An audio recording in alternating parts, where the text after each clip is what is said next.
Assalamu alaikum and good afternoon, everyone. I am Dr. Houda Abadi, and I'm the founder and executive director of Transformative Peace.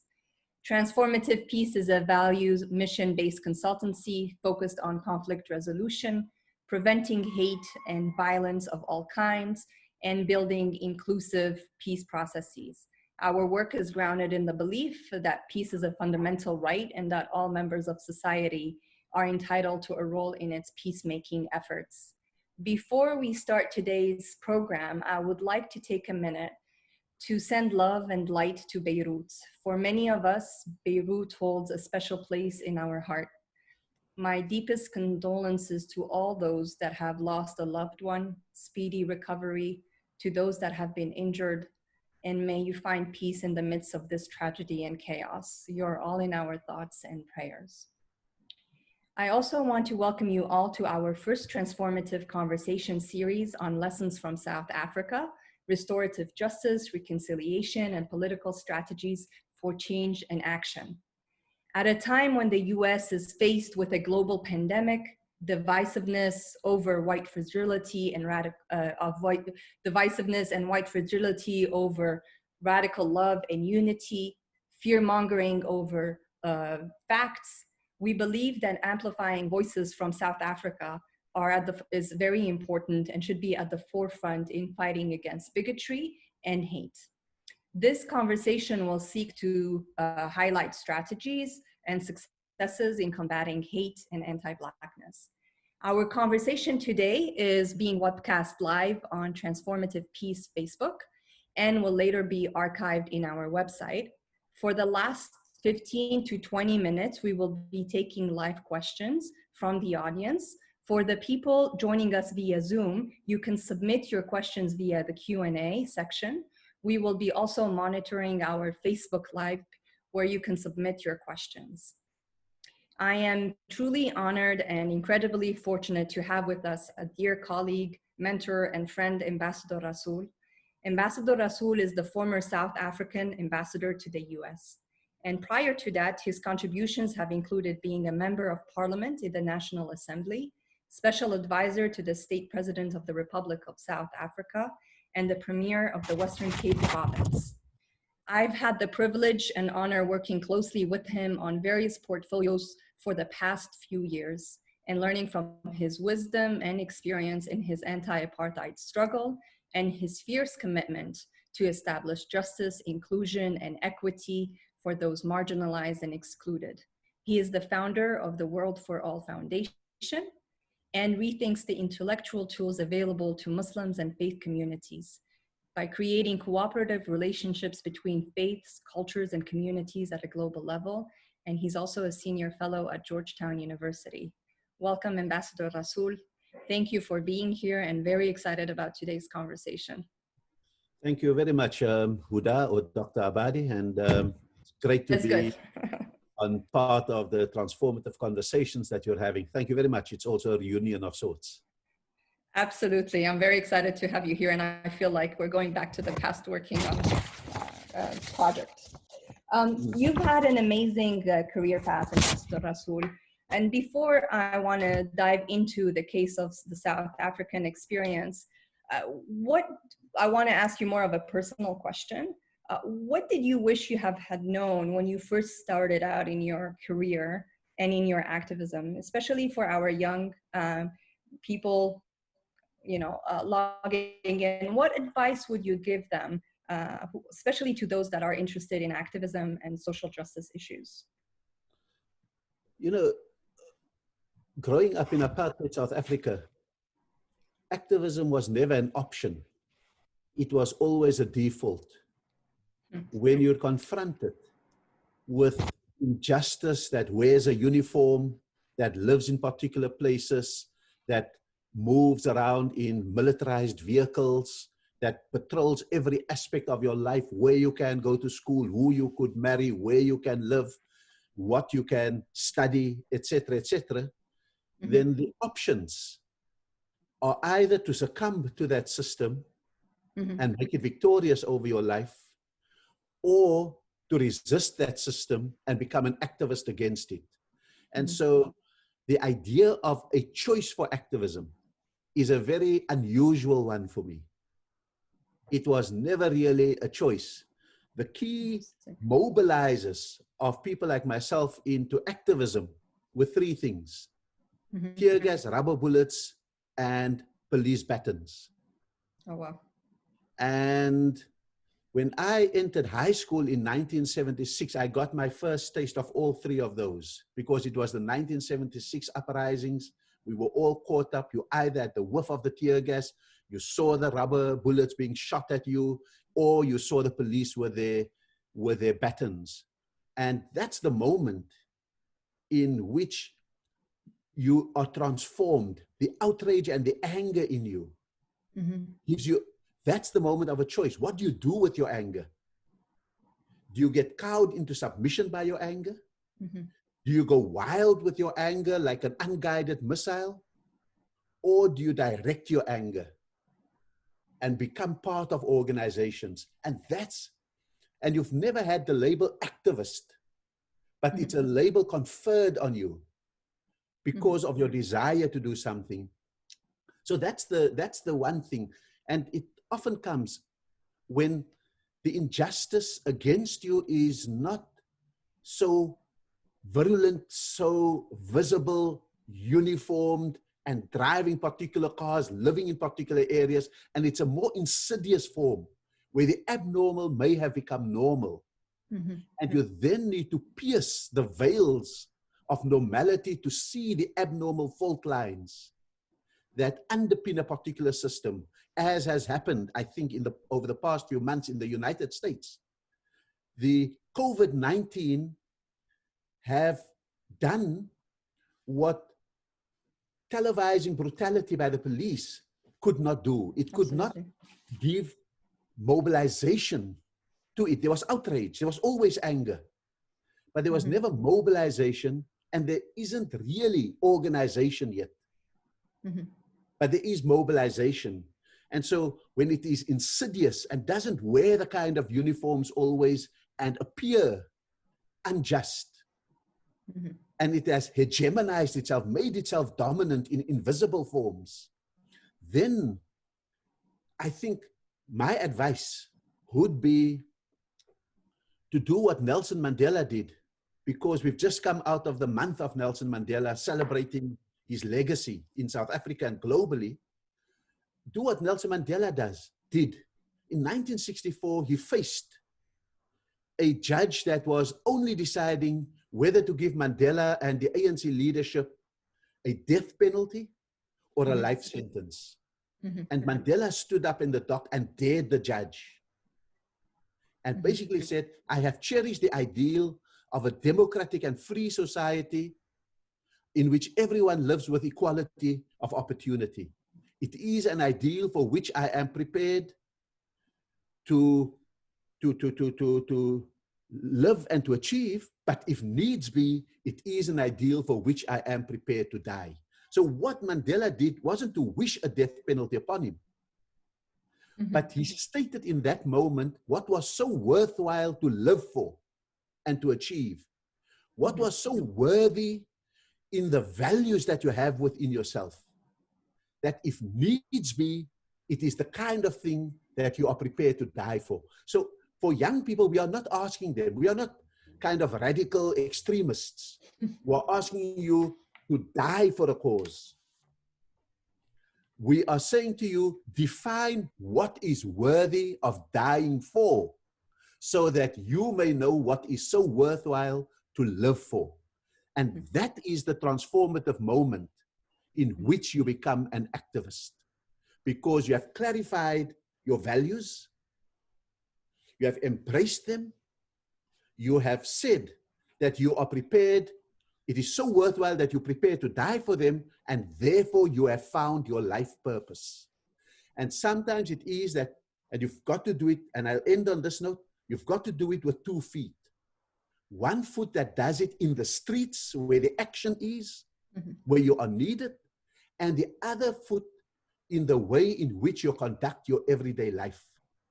If you're a teacher, besides the march, you also teach in a transformative way. If you're a doctor, besides the march and the protest, you also give service in a transformative way. If you're an accountant, besides the march, you rethink finances in more equitable ways. And so you've got to do with both feet. And that's the transformation into becoming an activist.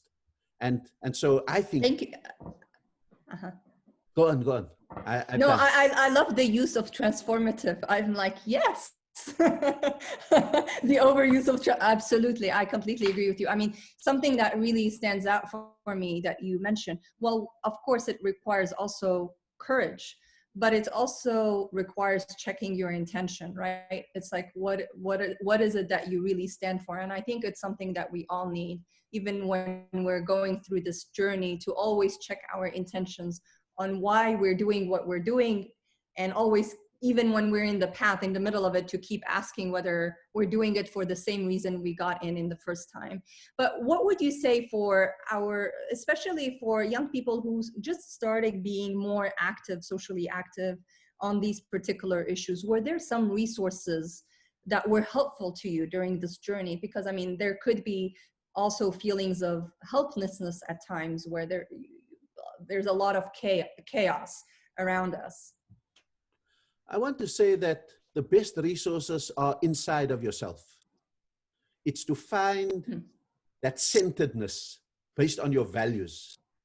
It's to find your strength that gives you the courage. Because otherwise you can succumb to timidity. But you've got to understand that. And it's that little gamble that you take in life that Nelson Mandela took in 1964. The understanding that a life that is not fully lived is not a worthwhile life always. It's always a life in compromise. And that's why you've got to exert that life to the point of sacrifice in order to live that life. If your circumstances are imperfect, you're surrounded by injustice, discrimination, brutality, inequality, then sacrifice is the thing that transforms it into worthwhileness. And so that's the fundamental resource that you have within you. The courage, the transcendent courage that you live beyond your time, beyond your body, as well as your centeredness. What are your values? What are your intentions? But the most important sustaining thing for your internal stuff, otherwise you're out on a limb, is to find like-minded people in organization. To find organizations that share your values, that have respect for your life, that won't play havoc with your life as extremists do, that don't find your life to be cheap and therefore sacrificable, but values it in very intense ways. And to join such organizations and movements, and then to say what resources. I think today's youth have resources beyond what we had. They've got an array of social media, a platform of technologies from which to choose. And those are mere tools. They're not the be-all and end-all of struggle. They are tools for a struggle. People are still central to struggle. And so those are resources that you need to have.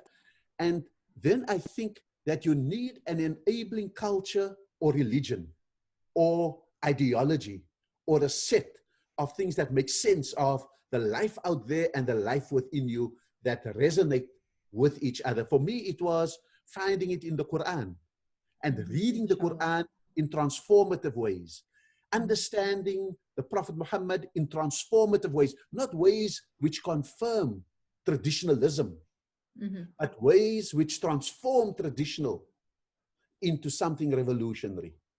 And so so in order to change out there, you've got to change in here. In order to do outreach, you've got to also do in-reach. Change the people that you can change, starting with yourself, if you are truly going to want to change society out there.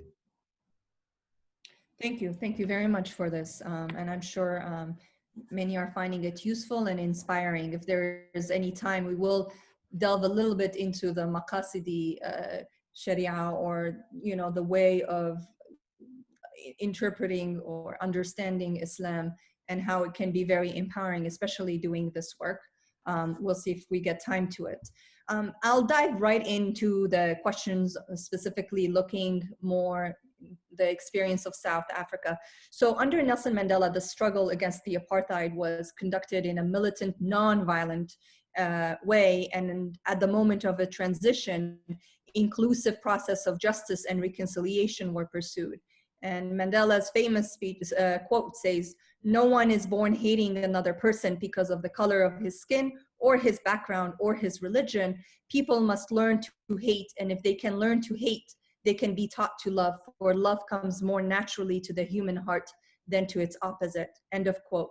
So while the historical context, again, it's very different, what aspects of the South African experience can provide valuable lessons to the United States right now, especially when we see the society being very polarized? I think that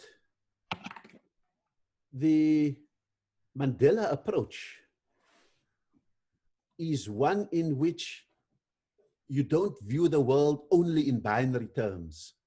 Mm-hmm. Because I think that that is the domain of the populists and the fundamentalists and the extremists. They need to have a binary world, and Mm-hmm. then the middle ground hollows out and disappears. Mm-hmm. And so it's always to keep that middle ground open. And the idea of behind that quote is particularly that even your enemies can be transformed from hateful beings Mm-hmm. into more loving beings. Maybe not initially loving beings, but certainly beings open to change, if only for their own survival. Mm-hmm. And how do you hold out that kind of hope for their own survival?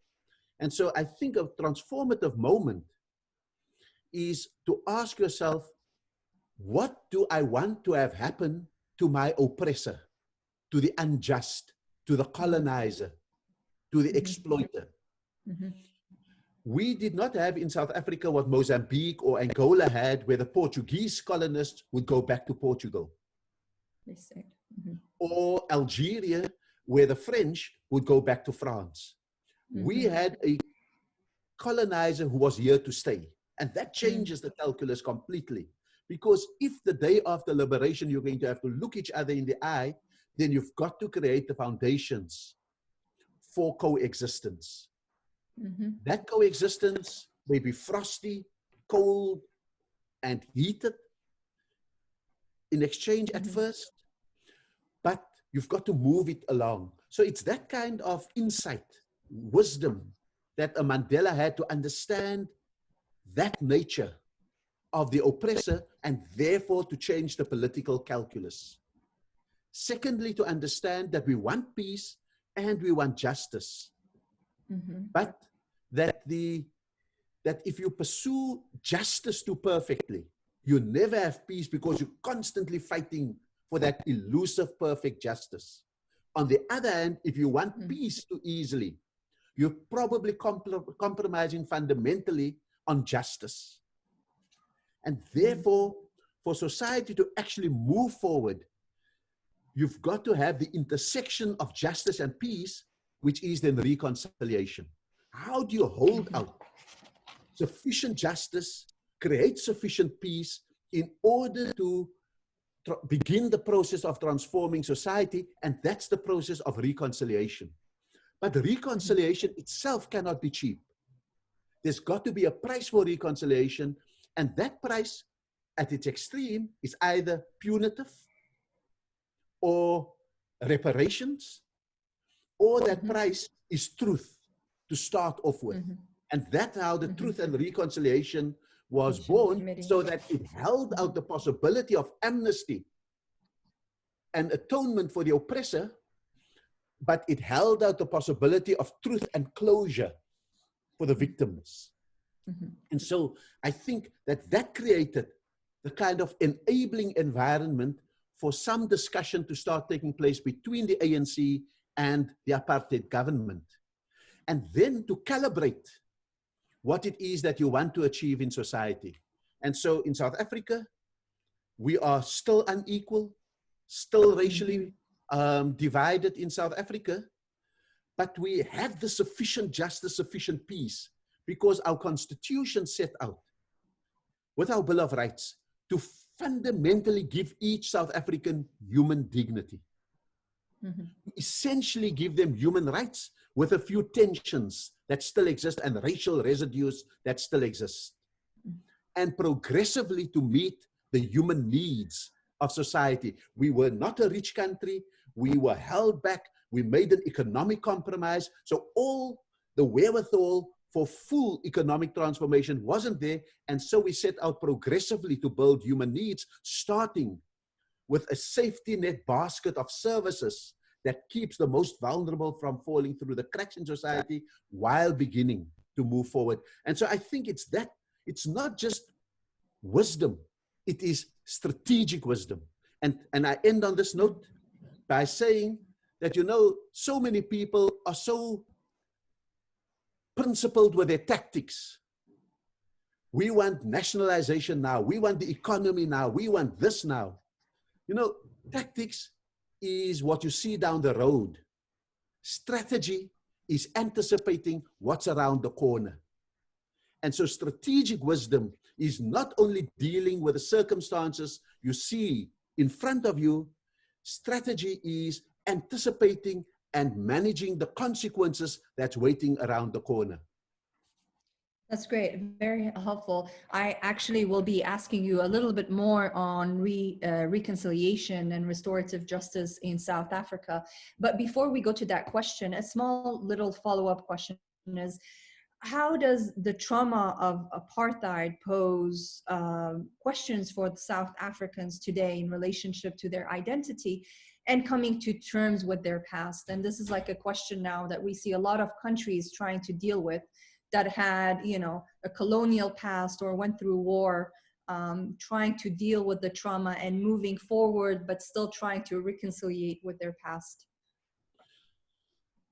You know, any country, whether it is South Africa's 350 years of colonialism, segregation, and apartheid, whether it is the US's 400 years since the first, or 500 years since the first colonists arrived there, no country can go through 3 or 4 or 5 centuries of colonialism and come out of it untouched.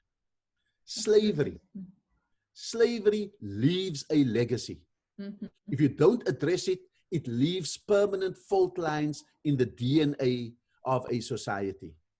The genocide against First Peoples and the indigenous Americans and the indigenous South Africans don't only destroy a language like they did in South Africa, but it destroys the fundamental means of transmission of culture, of values, of principles from one generation to the next. When that's interrupted, you get the kind of pathologies of fetal alcohol syndrome, of drugs, of criminality, all of those kind of things, because you have effectively cut off the anchors that have given meaning to people's lives because of slavery, the removal from Africa, because of genocide, the killing of a people, their language, because of conquest, the dispossession and the uprooting of people from their livelihoods.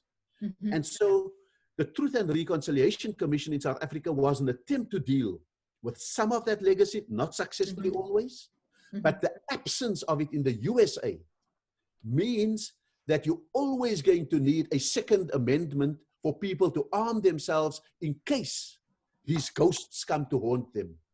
The absence of it in the USA, you're always going to need an over-brutalizing police force to patrol the streets so that these demons don't haunt you.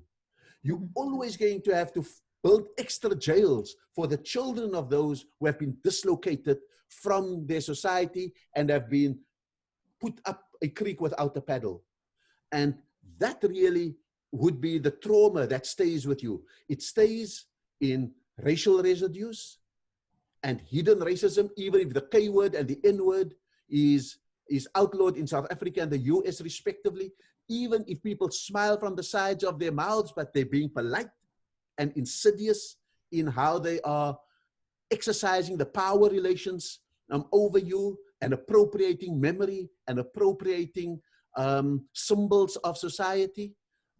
So those fault lines always remain with you. The economic inequality, you can't come 350 years later and wave a magic wand as if now you have erased this, because colonialism was not only discrimination, it was also dispossession.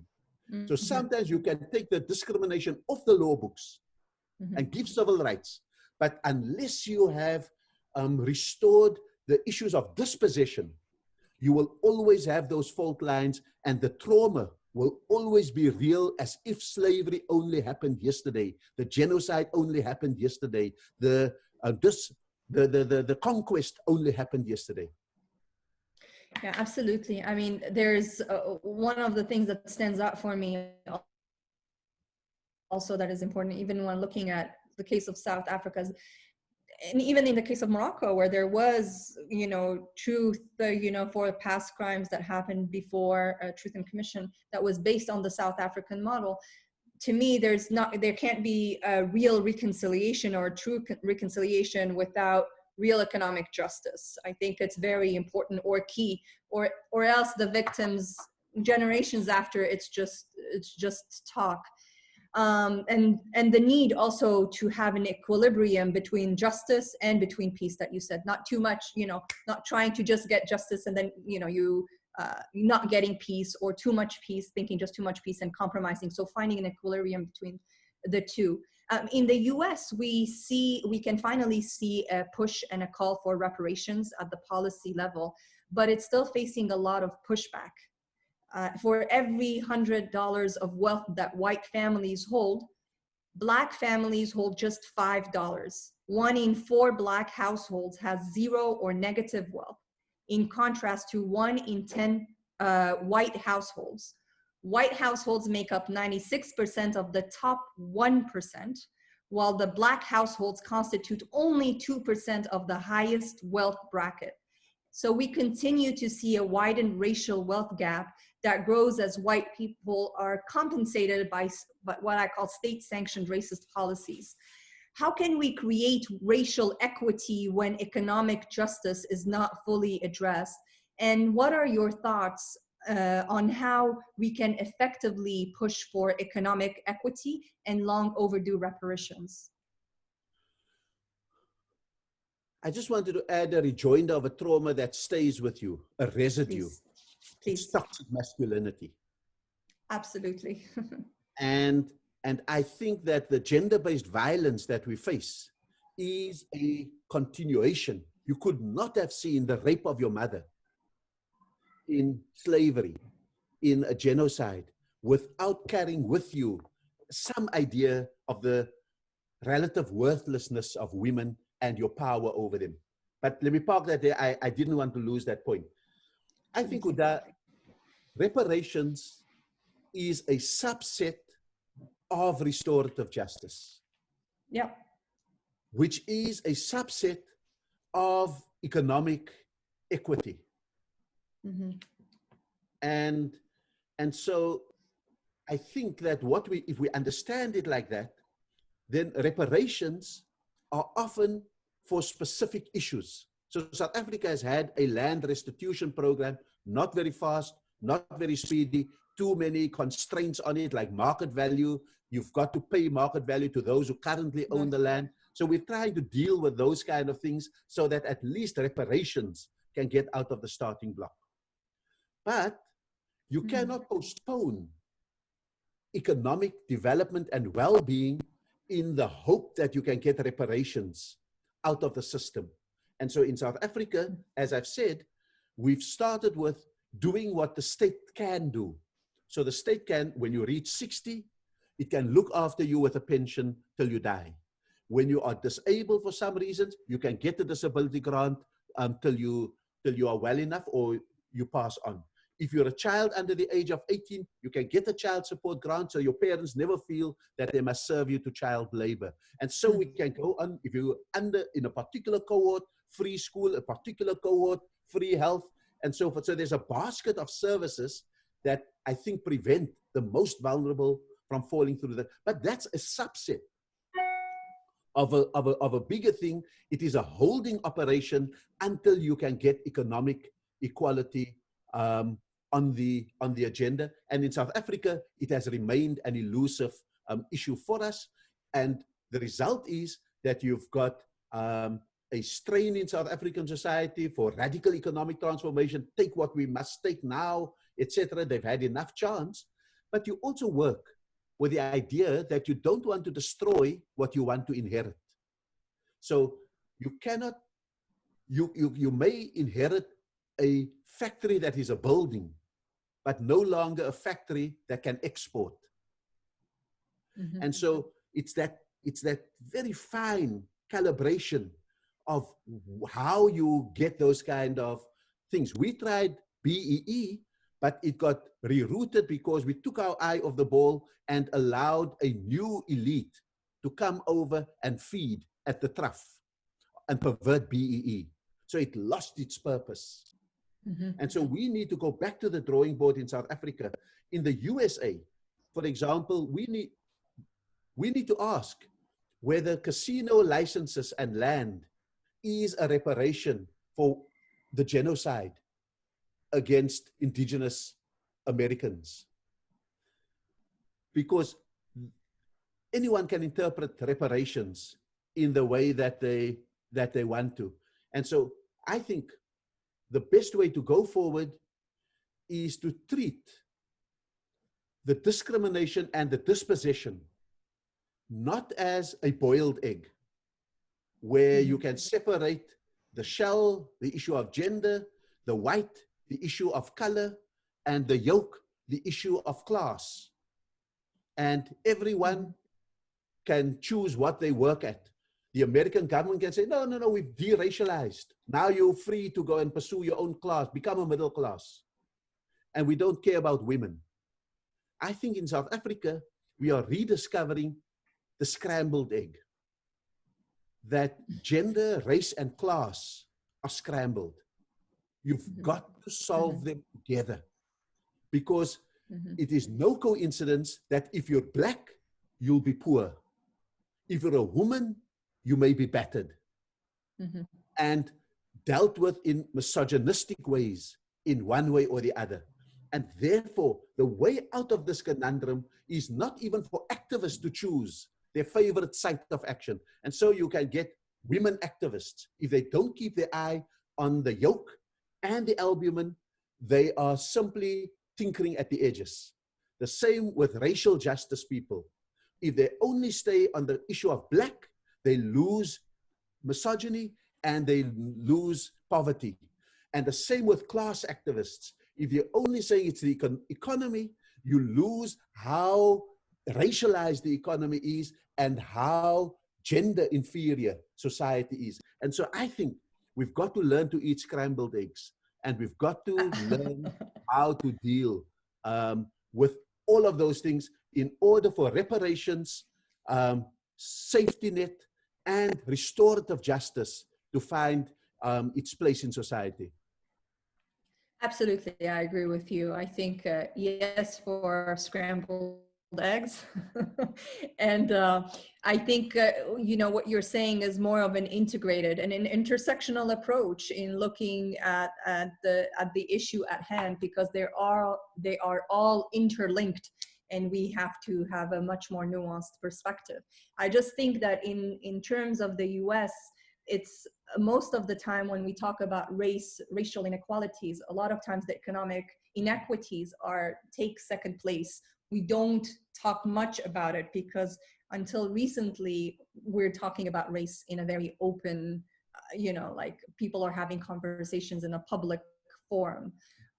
So I think this is one in the US, when I look back, it's one of the things that is missing, because a lot of times we talk about statues that need to be put down. We talk about, like more equitable policies, but the question of economics sometimes takes second, third level position. Hence the scrambled. Exactly, I agree.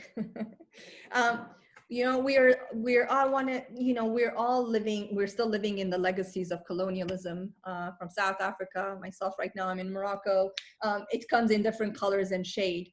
How can we build a decolonized cross-border movement for social justice within which common differences can be the basis of deep solidarity instead of being a threat?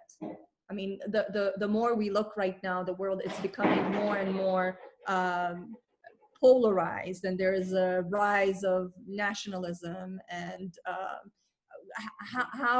what are some strategies or some thoughts on how can we build more deeper solidarity and appreciation of differences instead of it being used to scare and dehumanize communities? I think we have a few enormous opportunities that's come out with the COVID-19 pandemic. I think on the one hand, the world has never been more vulnerable and scary than it is at this moment.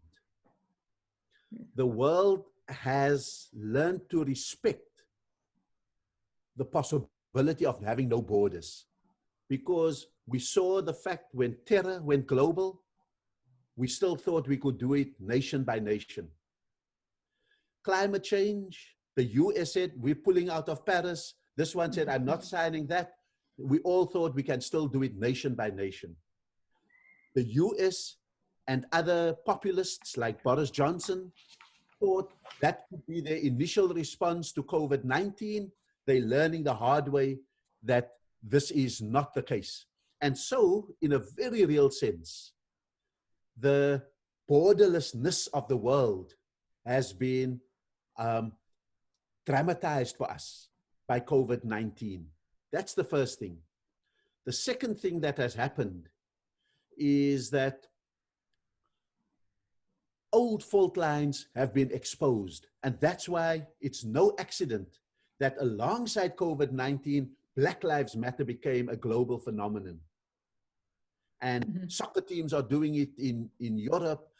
We're having debates on the cricket fields of South Africa about Black Lives Matter. And suddenly we are saying this is it. So again, borderlessness has been achieved. I think what we need to do as activists, as leaders who want a transformative peace to emerge out of COVID-19, we must fragment the world only into two: the forces for the status quo and the forces for change. Because that's what happened. Populism and extremism are standing naked. They are bereft of answers. They've now let 150,000 people die in the USA. Yeah, it's crazy. They're moving towards that in Britain. And so populism has been exposed for being all rhetoric and no substance. On the other hand, there's an unprecedented solidarity by the people negatively touched by colonialism, oppression, racism, poverty, inequality. And so the table is laid for a binary of populist extremism on the one hand and supremacists on the one hand, and on the other hand, the forces for change who are saying we are not returning to the old normal when COVID-19 goes away. And so what I'm saying is that it's not going to come spontaneously, because anger is not by itself an organizer, it's a mobilizer. But in South Africa, there's a saying that says, your anger is hot, but it cannot cook. So there's a lot of angry people, lots of fury, outrage, rage, but very little direction. And therefore, we've got to make the anger cook by giving it leadership, by giving it direction, by giving it a target, by being able to give it strategy. most importantly.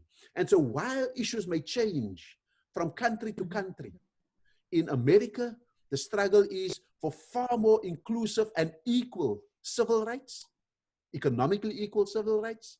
In South Africa, it is to make sure that the transformation that started 26 years ago gets back on track and gets accelerated. In another country, it may be that it's a struggle for national liberation, in where authoritarianism still rules, and so forth. In other countries like Palestine, it's a struggle for freedom itself and for national determination. So while all of those may differ, they have an abiding sense of values that lock them together. And we must not fragment on the differences of our anger, but find the common values that inform that anger. And when we can do that, I think we must find the organizing principle globally and use the array of Zooms and everything else like that to bind all of those struggles together into a global struggle against a supremacism, against a populism that I think is on the back foot at the hand of COVID-19. Thank you so much. We have 5 minutes before I take questions from the audience. And I just wanted, within this topic as well, to just follow up.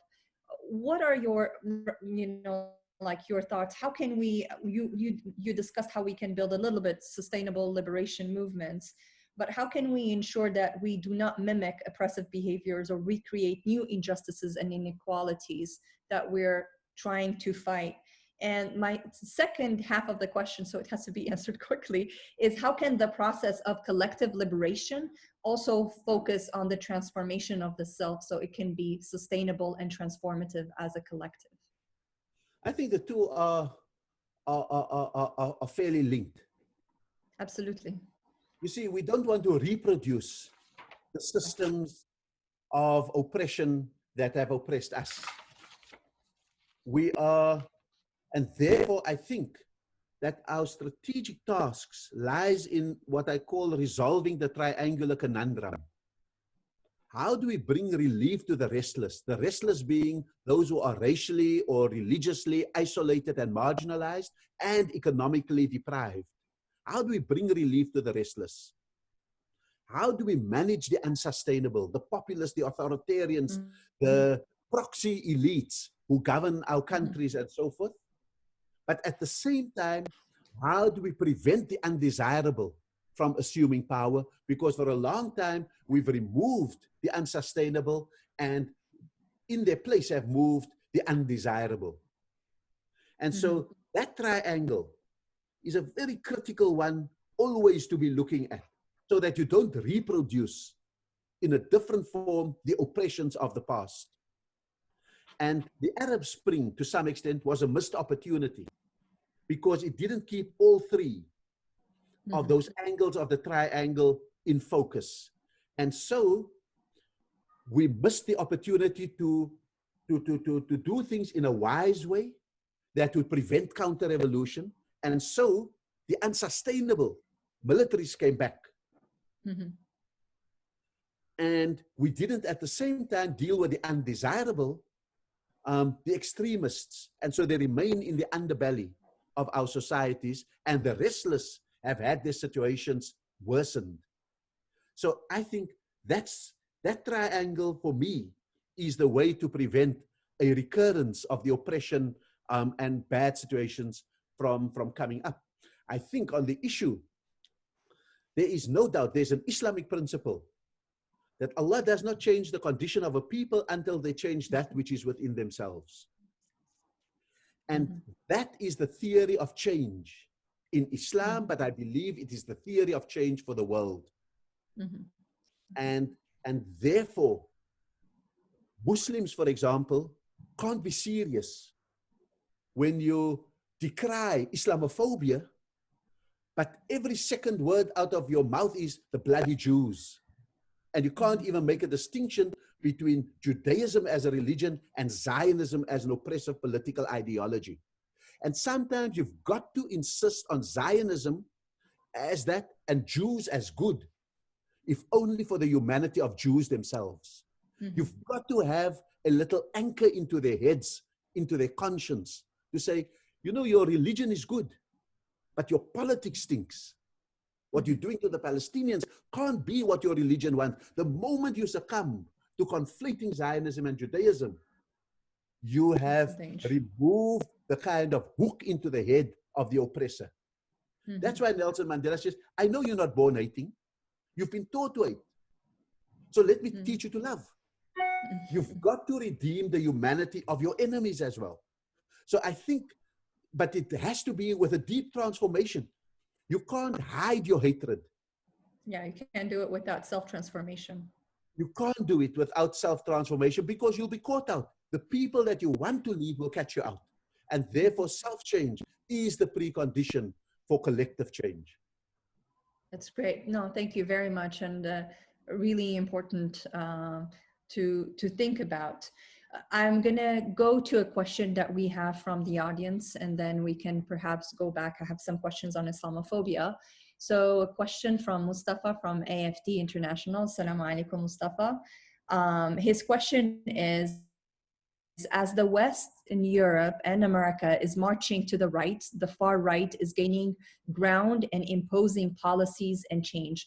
What advice does Mr. Rasool has for minorities and the diaspora in Europe? Though the context is very different from the South African experience, the end product is the same: genocide on the horizon. The context is not entirely different. I come from a very small minority of Muslims, for example, that have been in South Africa for 350 years. It was the one community that was enslaved, the Cape Malay Muslim community in Cape Town, where my ancestors come from. Part of the other ancestors are those who have been under the genocide on the Khoi and the San, who make up the so-called colored community in South Africa.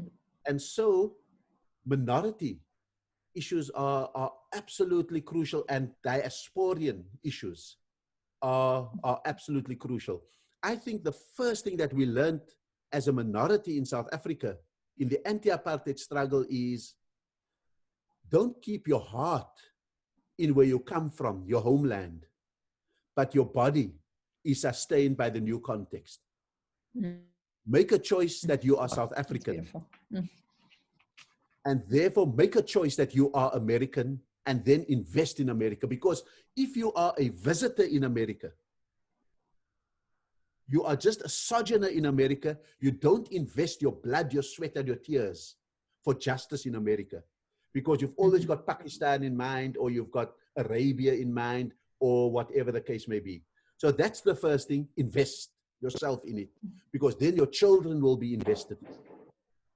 Secondly, the second thing about the minority status is, don't prioritize your own suffering. Islam was a banned religion for almost 2 centuries in South Africa. You couldn't pray, you couldn't fast, you couldn't be caught being a Muslim, otherwise you're killed, you're jailed, or you are dispossessed. And so we had to hide our Islam. But we didn't come out and say, oh, Islamophobia is the biggest threat in South Africa. We understood that when you prioritize the pain of others, your pain is being dealt with. When you say racism against the majority of blacks in South Africa is more horrific than the Islamophobia against us, you solve both of those issues. Because when Nelson Mandela became president, almost 9 of his cabinet were Muslims. Islam was declared an equal religion. Arabic was made a language that could be taught and examined in schools. And the first Chief Justice was a Muslim. Because we had not prioritized our pain to the exclusion of others. That would be arrogant. And so the second thing is, prioritize the pain of others in order to deal with your own pain. The third one is, choose your mode of coexistence. I've seen in Birmingham that there are Muslims there who have isolated. They don't speak English, they speak Bangla. They don't even need to leave Birmingham. Their spice shop is right there with them. The mosque is the furthest they go. That's a coexistence model of isolation, atomism.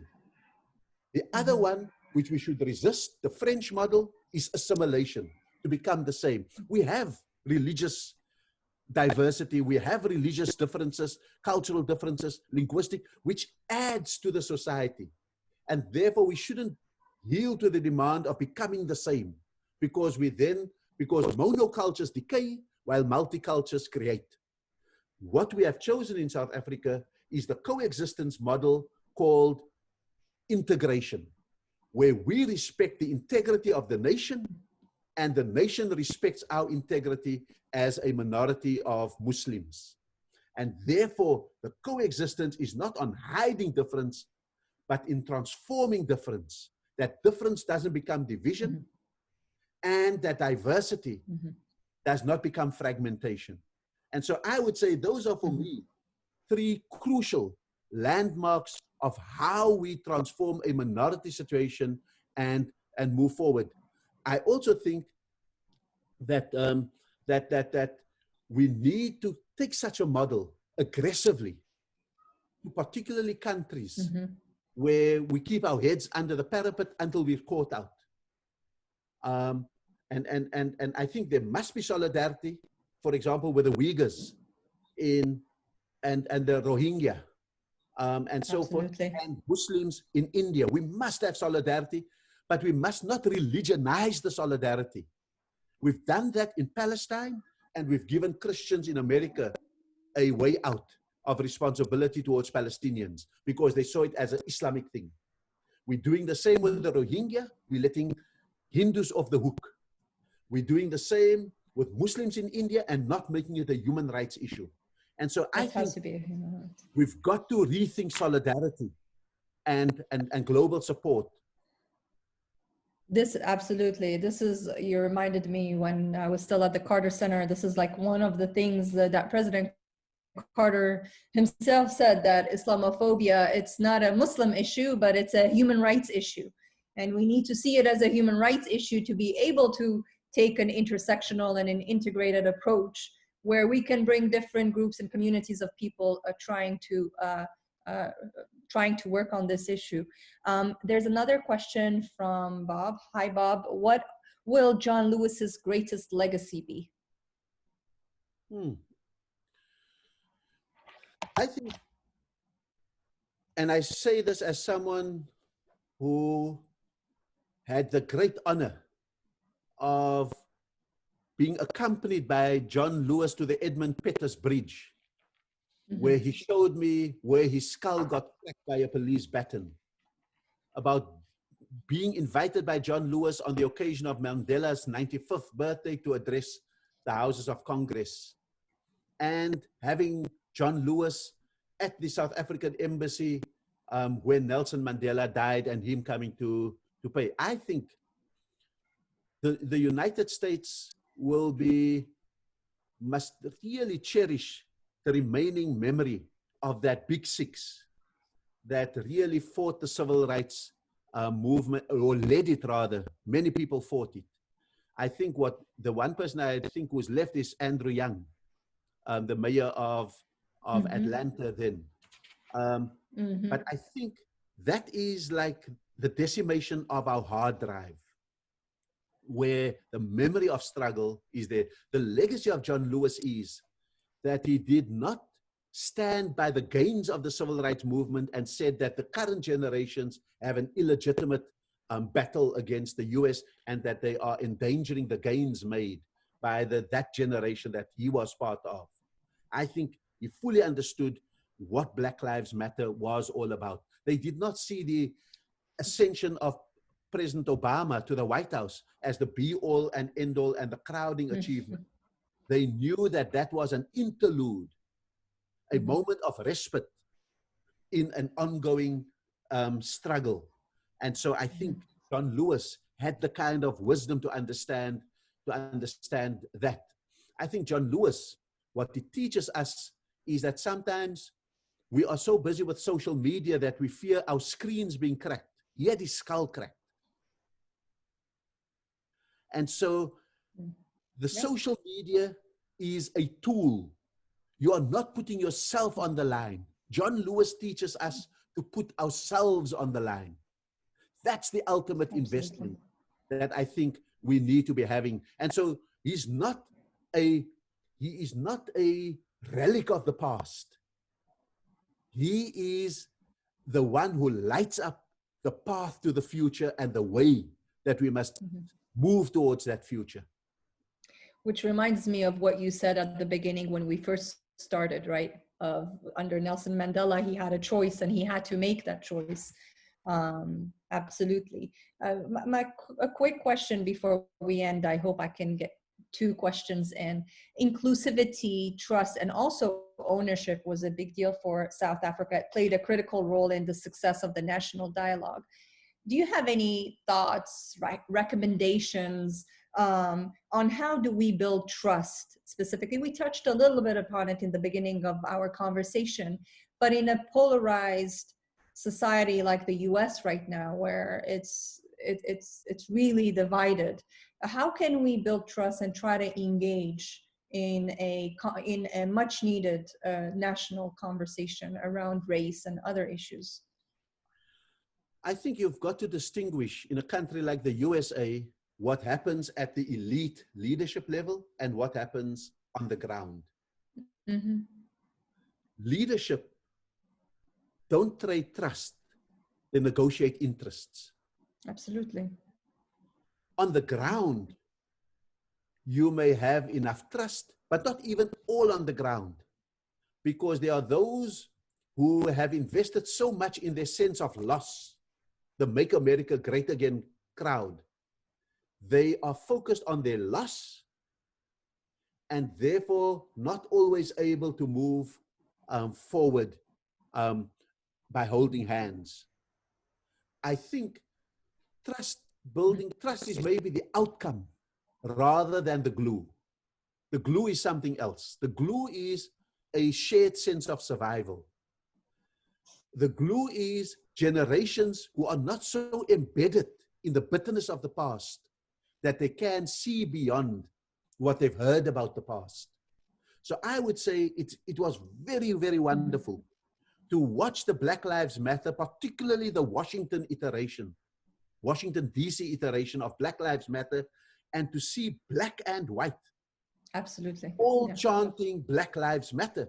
And that said to me, there's the generation that can trust. The generation before that can maybe share the interest of surviving. The generation before that may say, you know, it doesn't matter to me. I'm going to isolate myself from all of this change. They're going to go back into their cocoon. The generation before that must be isolated so that their negative influence doesn't taint the future of America. But I think there's this moment of rupture in which all of those processes, so it's not one thing that we're looking for, trust. That's the outcome. And trust is the outcome of contact. And so at universities, Black Lives Matter has to have such a benevolent embrace that it embraces Brown and says, you also have suffered. I can see you, Brown, and you've had Islamophobia and you've had xenophobia because of his being Hispanic, etc. We embrace you. Then it says to white, your parents may have been beneficiaries of the system, but you are prepared to make a change. We can semi-embrace you. Don't be against us. So Mandela used to say that the strategic task is to isolate only the worst of your enemies and to bring to the center and to the middle the rest. Because there is no strategic wisdom in stacking all your enemies against you.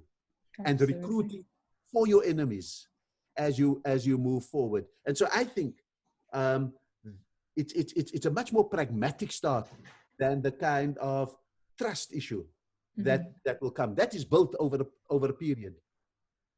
Thank you very much, Ambassador Rasool. Looking at it also from a very nuanced perspective, and it's not just the black or white issue. I have the last question because we have only 5 minutes left. Assalamu alaikum, Hind, from Hind, what advice can the ambassador give to US Muslims, most of whom are generally living economically and politically comfortable lives, on the best ways to stand in solidarity with Muslims living in the global South or in repressive countries? How do we not monopolize the global conversation on Muslim identity? Excellent question. I don't know. I think it's hard. I think that's why it's excellent. No, I think that the U.S. Muslim community, if they are not at a fork in the road, at an intersection now, I think life will pass them by. Mm-hmm. I spoke after 2016, for example, in Michigan, and everyone was complaining about the travel ban and Trump and all of those kind of things. And I said, you know, if 10,000 of you had simply gotten up to vote, you may not have gotten the ideal in life, but you wouldn't have gotten the worst in life. And so, because that was the difference between all of those electoral college seats going to Trump or going to so the first lesson is never make the perfect the enemy of the good. In South Africa, we've learned how to grab good even when perfection. Sorry,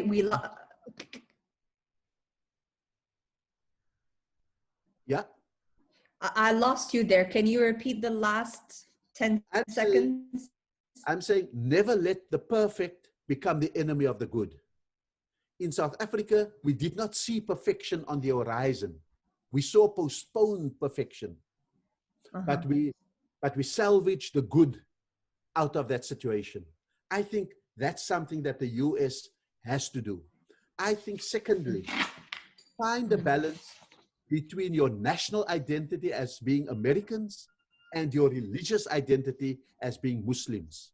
And then you can find this wonderful thing about belonging both to a global ummah as well as to an American nation.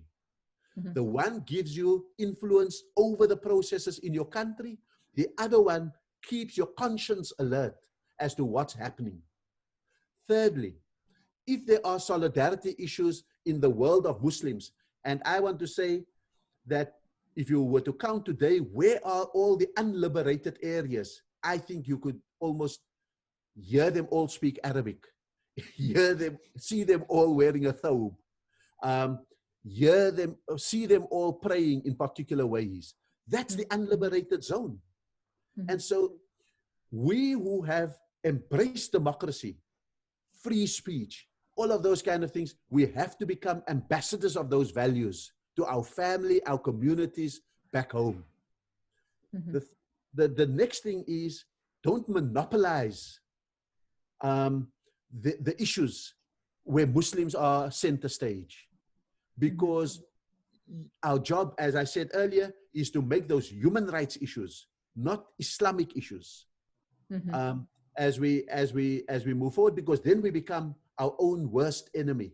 Then we make it easy. It's Jews against Muslim extremists. It's Zionists against Muslim. It's Israel against all these terrorists. So there's that.